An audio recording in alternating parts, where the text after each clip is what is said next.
같은 물체라도 관측자와의 거리가 멀어질수록 작게 보인다. 그렇죠. 그러므로 태양에서 멀어질수록 태양은 더 희고 작게 희미하고 작게 보일 것이다. 그래서 우리가 태양으로에서부터 얼마나 멀리 달아난다면 태양이 하나의 별같이 작고 흐린 점으로 보일까? 라는 것을 계산을 하면 별까지의 거리를 알 수 있겠죠. 자, 근데 요거를 엄밀히 본다 그러면 이게 맞기 위해서는 어떻게 해야 돼요? 그 별하고 태양하고의 원래 밝기가 같을 때 그런 거죠. 원래 밝기가 다르면 이게 완전히 맞는 얘기는 이걸로부터 완벽한 결과를 얻어낼 수는 없는 거죠. 이 질문을 또 다른 식으로 표현해 보면 태양에서 얼마나 작은 조각을 떼어나면 그것이 별과 같은 밝기로 보일까? 그래서 아까 질문이 뭐였어요? 우리가 태양에서부터 얼마나 멀리 달아나야 태양이 하나의 별같이 작고 흐린 점으로 보일까? 이건데 이게 그러면 어떻게 바꿀 수가 있어요? 태양에서 얼마나 작은 조각을 떼어내보면 그것이 별과 같은 크기로 보일까? 그래서 그 작은 조각을 그 크기를 알고 있으면 그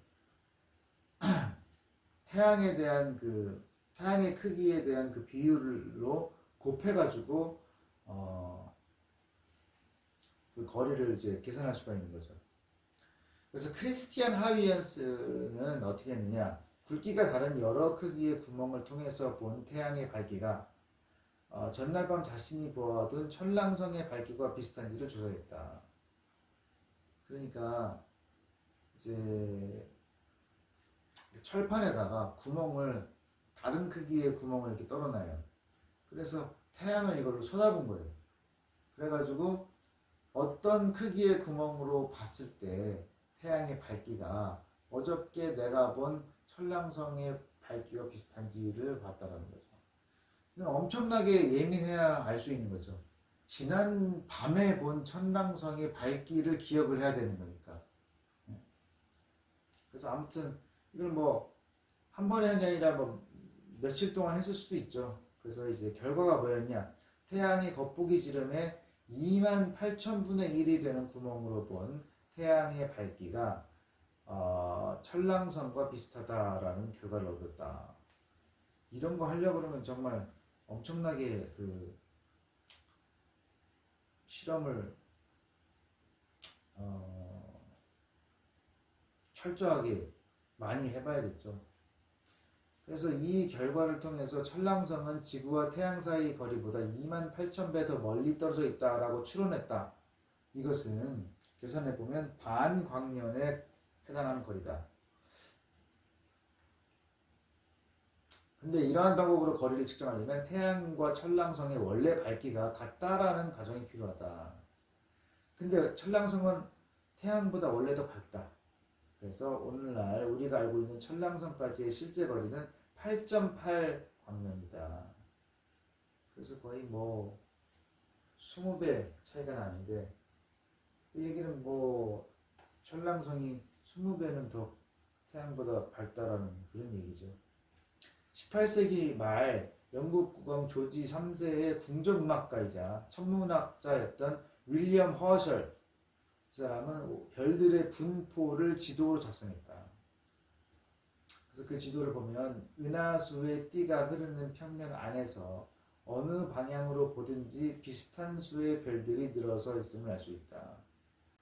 그렇다면 이게 무슨 말이냐? 지구가 은하수 은하의 중심에 자리하고 있다는 결론에 도달하게 된다. 지구에서 은하수 쪽 어느 방향을 봐더라도 비슷한 수의 별들이 있다. 그 얘기는 뭐예요? 지구가 은하수의 중심에 있지 않겠느냐? 근데 이제 미국의 미주리주 출신의 할로 셰플리가 1차 세계대전이 발발하기 직전에 구상성단까지의 거리를 측정하는 방법을 새로이 생각해냈다. 구상성단이 뭐예요? 구형으로 분포하는 별들의 무리로 벌떼를 연상케 하는 매혹적인 전체가. 그러니까 이제 은하 안에 이런 구상성단이 있다라는 얘기죠. 그래서 셰플린은 이 구상성단까지의 거리를 어떻게 재느냐? 기준이 될 특별한 종류의 변광성을 구상성단에서 찾아내는 것이다.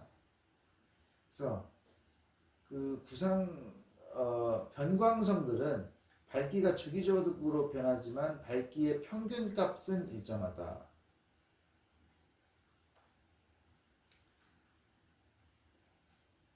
그래서 이 별들의 원래 평균 밝기가 변광 주기와 긴밀한 관계에 있다는 사실이 알려져 있었다. 그래서 밝기가 변하는 데 걸리는 주기를 관측해서 알아내면 그 별의 원래 밝기를 알 수 있다는 말이다. 그러니까 그 별의 밝기가 변하는 주기에 따라서 원래 그 별이 얼마나 밝으냐, 원래 밝기를 알 수 있다는 거죠. 구상성단에서 특별한 패턴으로 밝기가 변화하는 별을 찾아내고 그 변광 주기에서 그 별의 원래 밝기를 추정한 다음에 겉보기 밝기와 비교함으로써 우리는 그 별까지, 즉 구상성단까지의 거리를 계산해낼 수 있다. 자, 변광 주기를 보면 그 별의 원래 밝기를 알 수 있다고 했죠. 근데 이제 그거 원래 밝기가 뭐다? 그런데 이제 겉보기 밝기가를 보면은 그 차이가 있을 거 아니에요. 그 차이만큼 그 멀리 떨어져 있다라고 우리가 알 수 있다는 거죠. 그래서 모두 100개에 이르는 구상성단들의 거리를 알아낸 다음에 이들의 3차원적 분포를 조사했다. 그러니까 구상성단들이 태양계 근방이 아니라 은하수 은하의 궁수자리 방향으로 멀리 떨어진 곳을 중심으로 해서 대칭적인 분포를 하더라. 그러니까 어떤 대칭적인 분포를 하는 어떤 중심이 태양계랑 가까운 데가 아니라 은하수 은하의 궁수자리 방향으로 멀리 떨어진 곳이더라. 뭐의 대칭적인 분포예요? 구상성단들의. 그러면 이게 무슨 말이에요? 우리 은하의 중심이 태양계가 아니고 태양계에서 궁수자리 방향으로 멀리 떨어진 구역에 있다는 결론을 낼 수 있다는 거죠. 그러니까 아까 윌리엄 허셜은 지구가 은하수 은하의 중심에 있다라고 했는데 할로 셰플리가 한 방법에 의하면은 태양계가 은하수 은하의 중심이 아니라 은하수 은하의 궁수자리 방향으로 멀리 떨어진 곳이 중심이다. 그러니까 태양계는 가장자리에 있다라는 거예요. 은하의 가장자리에 있다. 근데 그럼 허셜은 왜 그런 결론을 냈느냐? 궁수자리에 있는 많은 양의 미세 고체 입자들 때문이었다. 성간티끌이라 불리는 이 고체 입자들이 별빛을 아주 효과적으로 흡수 또는 산란하기 때문에 허셜은 성간티끌의 장막 너머에 존재하는 어마어마한 수의 별들을 볼 수 없었다. 성간티끌 때문에 허셜은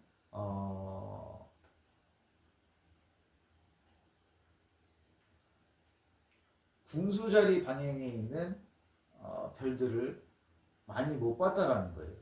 그러니까 별의 수를 더 적게 셌겠죠.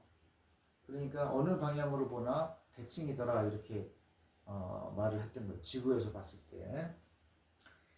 이제 우리는 태양계가 은하의 중심으로부터 약 3만 광년 정도 떨어진 곳에 자리한다고 확실하게 알고 있다.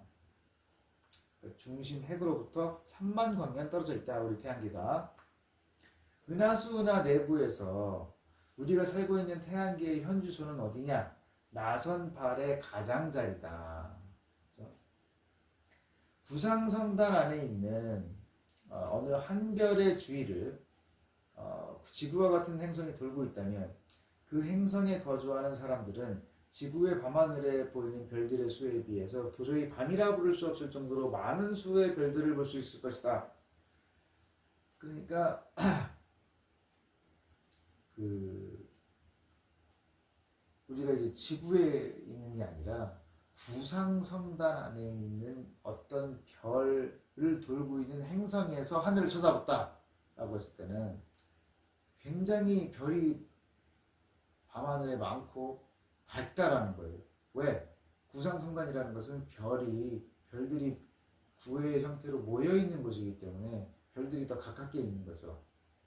더 모여 있고, 그러니까 훨씬 더 환할 것이라는 거예요. 그리고 별들도 많이 보이고, 그런 상상을 해보는 거죠. 영국 더럼의 토마스 라이트라든가 독일 퀘니스베르크의 이마누엘 칸트, 이런 학자들은 이미 18세기의 망원경을 통해서 세련된 나선 형태의 빛을 발하는 성운들을 밤하늘에서 알아보고 이것을 우리 은하와 같은 존재의 은하라는 예감을 가졌다. 그러니까 망원경을 통해서 나선 형태의 빛을 발하는 성운들을 봤는데 이것이 은하일 것이다 라고 생각을 했다라는 거예요.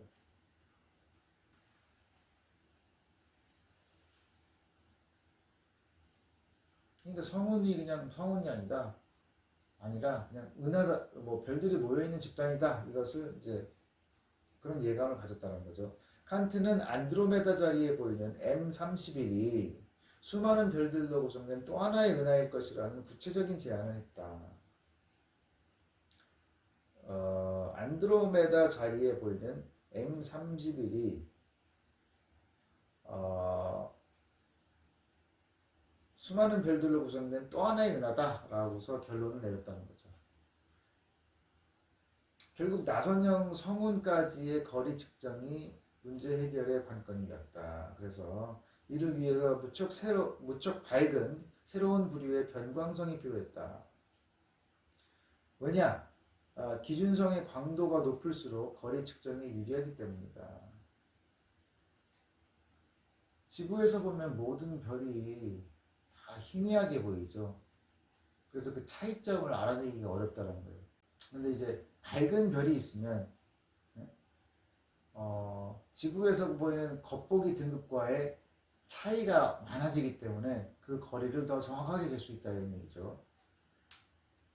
그래서 에드윈 허블이 1924년에 M31에서 그런 변광성을 찾아냈어요.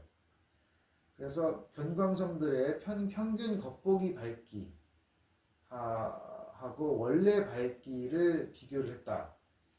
그래서 M31이 어림잡아서 200만 광년은 조금 넘는 매우 먼 거리에 있다고 규정을 했다라는 거죠. 그래서 에드윈 허블이 실제로 그런 변광성을 찾아내서 M31의 거리를 200만 광년으로 규정했다는 거죠.